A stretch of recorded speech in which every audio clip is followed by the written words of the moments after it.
Motorbikes. Great things, an absolutely splendid way of getting about.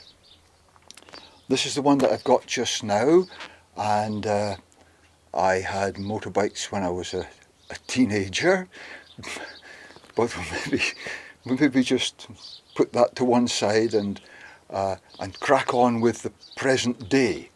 Now, today if you want to have a motorbike, if you're a youngster, the motorbike driving test, it's a fairly complicated business. You know, you've got to go through quite a lot, and quite rightly so, because you know, you fall off a motorbike and it's not funny. So motorbike tests, yeah, are quite stringent, and that's the way it should be. I passed my motorbike test 40ish years ago, in fact in 1982, and my stepfather Jeff, he passed his motorbike test way back in the late 1940s, almost another 40 years before that. So this is a story about how we used to pass our bike tests back in the olden days. The two stories are connected, so you're getting two for the price of one here, whether you like it or not. And we'll start off with going back to 1982 in Arbroath. I was a married man. I had just started a family with a little boy. We had a car, but my job, I really needed an extra mode of transport, and we couldn't afford a second car, so I thought I would get a motorbike. It was a Honda 175cc, and that was splendid. I would go out on building sites and I would go and meet my clients, but I wasn't particularly proud of it because it was just a small engine thing. There was nothing special about it. I really fancied something a bit bigger, so what I did was I would hide my motorbike round the corner when I went out on building sites, and if I went to see a client at home, I would stop in the street before and walk the rest of the way. So I thought it would be a good idea if I was to sit my motorbike test, and then I could get a bigger, better bike that I could be proud of. So I rolled up, in fact it was May, it was round about this time of year, I rolled up in Loughlin's Drive in Arbroath with my little Honda, and the driving examiner was waiting for me. He was a pleasant fellow, there was nothing wrong with him. He warmly welcomed me and made me feel relaxed.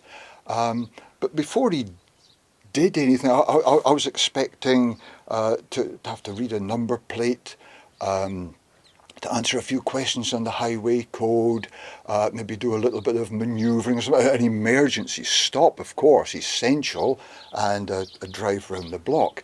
But the first thing he said to me was, that's not a local accent, is it? And I said, well, I've lived here for a number of years, but I did before that live up in Shetland. And he said, Shetland, he said. I used to go up to Lerwick and do driving tests up there. He said it was great fun. I thoroughly enjoyed it. He said I always went up on the ferry rather than up on the plane, because there was always a good night to be had by all, and plenty of music, fiddles playing. And he started telling me some little anecdotes about going up to Lerwick, and how he, when it was bikers he was testing, he would go to the town hall and climb to the top of the tower, where you got a good view of the town below, and the bikers would do a little circuit and all that. And he had some nice little anecdotes which I enjoyed, and I thought that he might like one of my little stories. So I told him the story of my stepdad Geoffrey, and how he passed his motorbike test, and there was a Lerwick connection that I thought my examiner might be interested in. My stepdad Jeff got interested in motorbikes when he was quite young. He was just before he was even a teenager. His dad had a small orchestra and used to tour around the country, and one of the places they went to was the Isle of Man, and they always went there. Would it have been June when the TT races were on? And Jeff would have to play in this orchestra in music halls in Douglas and tea dances and the like. But when he wasn't playing the violin in his dad's orchestra, he would hot-foot it down to the pits where he would look at the motorbikes and hear them revving up and setting off on their races. And this would have been the 1930s, the days of the great Jimmy Guthrie. Anybody who knows anything about TT racing back then will know the name Jimmy Guthrie. So this guy Jimmy Guthrie became a great hero of Jeff's. He thought this was wonderful because they went to the Isle of Man every year at the time of the TT races. But as Jeff grew up and the Second World War broke out, Jeff was called up, and we'll not delay too long over that. We'll just get straight to the point that Jeff found himself posted to the Sudan in Africa, which Jeff thought was fantastic because another of Jeff's great heroes was T.E. Lawrence of Arabia, who was a bit of a rebel, but more to the point was into motorbikes, camels as well. So Lawrence would canter around the desert on his camels, but also had motorbikes. And so Jimmy Guthrie and Lawrence of Arabia were Jeff's two great heroes because of the motorbike connection. Jeff finds himself in Sudan, Khartoum in particular, at a small airfield just north of Khartoum. I can't remember the name of it. It just had a single airstrip. Jeff was in the RAF, and this airstrip was out in the desert. It wasn't where the modern main airport is now, kind of within the city. This is out, surrounded by sand. And planes, Jeff was a weatherman. He was involved in taking weather readings and weather reports, and planes would fly up through Africa from South Africa taking weather readings as they flew up to Khartoum. They would land, and guys with motorbikes would go out to the runway because these planes would just stop, hand over a package of weather reports and take off and fly away again. So there were these dispatch riders that would go out to the planes, get the readings, bring them back. Jeff was fascinated with these motorbikes, but he had never been on a motorbike before in his life. He'd never ridden one. And for some reason, Jeff thought that one day it would be a good idea to borrow one of these motorbikes while the owner, or rather the dispatch rider, was in having a copy. Some would call it stealing. Jeff always said he borrowed a motorbike, and I suppose it was borrowing because he had full intention of giving it back again. So Jeff got this motorbike started, and off he went out into the great sandy yonder. Now, the great sandy yonder was the Sahara Desert and goes on for miles and miles. And Jeff, never having been on a motorbike before, found it quite easy going, because if he swerved a bit left or wobbled a bit right or whatever, it didn't matter. It was all flat sand. And off he went and kept going until he thought it was maybe time he tried turning and going back. So when Jeff turned the motorbike on the sand, going a bit too fast, the thing just slid out from under him and down he went. And he landed with the bike on him and the hot exhaust on his leg. And Jeff, to the day he died, was proud of the fact that he had a motorbike scar on his leg, and I had the great pleasure of seeing him in a box going into Mother Earth, complete with his Sudanese motorbike scar. So that was Jeff during the war and his experience with a motorbike. The war ended, probably no thanks to Jeff. Oh, I forgot to say, after that little episode, he ended up spending a few days in the slammer. As punishment, the RAF put him in a cell for a while to sort himself out. And it wasn't the first time, but those are other stories for another day.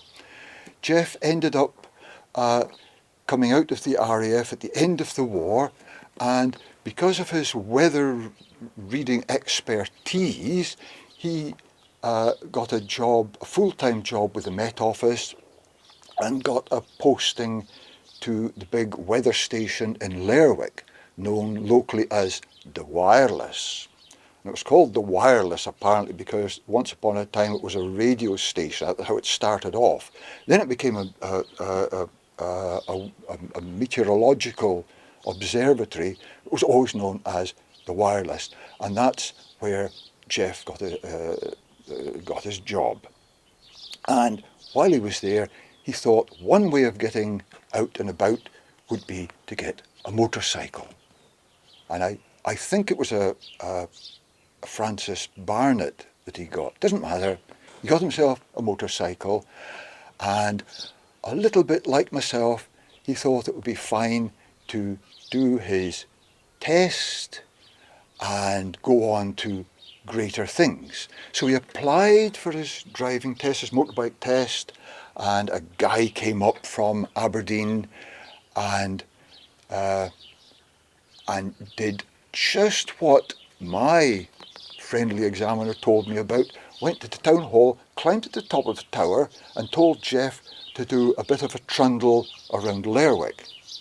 Now, anyone who knows Lerwick knows that the town hall is quite high up, and Jeff was supposed to set off along the hillhead and then drop down one of the lanes, drive along Commercial Street, come back up again and see how that went for starters. Unfortunately, it had been raining, and Jeff set off and had to drive down Monthooley Street, which back in the 1940s was stone slabbed from top to bottom. Nowadays, the bottom down about the lounge bar and that is tarmac. But back then, it was not just stone slabs, it was slippery stone slabs. And it's kind of narrow at the top and widens out as it gets to the bottom and enters on to the Market Cross in Commercial Street. Jeff went down Monthooley Street, which the word street is a bit misleading. It's a lane, it's a narrow lane, that's all it is. Jeff went down a bit on the enthusiastic side, and as he got to the bottom where it widens out a bit and then you can see the Market Cross, he speeded up a bit, realised he was going too fast, put his rear brake on, applied it a little too enthusiastically, and the back end came out. Down went the bike, down went Jeff. Now, anyone who knows Commercial Street can imagine what it was like in the 1940s. Heaving with people. That's where you did your shopping. That's where you did everything. Your bank, your this, that and the next thing. It would have been heaving with people shopping, cars, bicycles, motorbikes. They all mingled together in Commercial Street.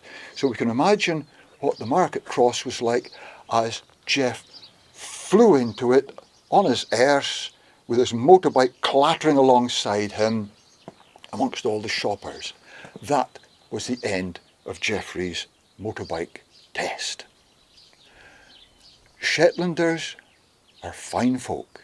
They all came to the rescue. They got Jeff up on his feet, dusted him down. The backside of his breeks were torn. He was grazed. There was blood, and his motorbike wasn't in the best of condition. It was scratched, a bit bent, but those fine Shetlanders got his motorbike up, and it started and it went, and they got Jeff on his motorbike, and he putted his way through Commercial Street, along to, I think, would it be Harbour Street, up Harbour Street, back to the town hall, where he would make arrangements for another go at his test sometime in the future. But his examiner was standing there waiting for him and hadn't seen any of this happening, and had his bit of paper, his little notebook all ready, filled in his pass certificate and gave it to Jeff. So that's how my stepdad Geoffrey passed his motorbike test. Back to 1982. That was the end of me telling this story to my examiner, and he thought this was a splendid little yarn. He thought this was excellent. He really enjoyed it. But obviously it had taken time to tell our stories to one another, and during that time a car had pulled up alongside it with a young driver looking a bit like a frightened rabbit, as you do when you roll up for your driving test, and his instructor alongside him. This is the next guy come for his driving test, and I hadn't done mine yet. So my examiner got in a bit of a panic, told me to get on the motorbike and go round the block. I said, which block? He said, just go to the end there, turn left, turn left, turn left, and come back again. I thought, okay. So I got on the bike, started it up, indicated, looked over my shoulder to make sure nothing was coming before I pulled away, and my examiner wasn't even watching me. He'd gone, he was talking to this young lad in the car who was getting out. He was having a conversation with him. So off I set, first left, few hundred yards left, and I'm back again in a moment. But I thought, this is where we do our emergency stop. He's still standing there talking to this young lad and filling in notes. And I'm ready for the emergency stop, and nothing happened. He wasn't even looking at me. So I pulled in, stopped the engine, and thought, well, we'll do that separately, and he'll be asking me questions about the highway code. Not a bit of it. He turned around and said, thank you very much, Mr. Bull. That was excellent, and here you are. And he gave him a pass certificate. So that's how we did our motorbike tests back in the 1980s and back in the 1940s. Nowadays it's all completely different, thank goodness. And then youngsters getting motorbikes, by the time they've got up to something bigger, they know what they're doing, they're safe on the roads. So motorbikes, excellent things, I do recommend them, wonderful way of getting out and about. And that's the end of my little story of how to pass your motorbike test. So, off we go. Ignition, fuel. Do we need a touch of choke? Kick start, of course, no electric start here.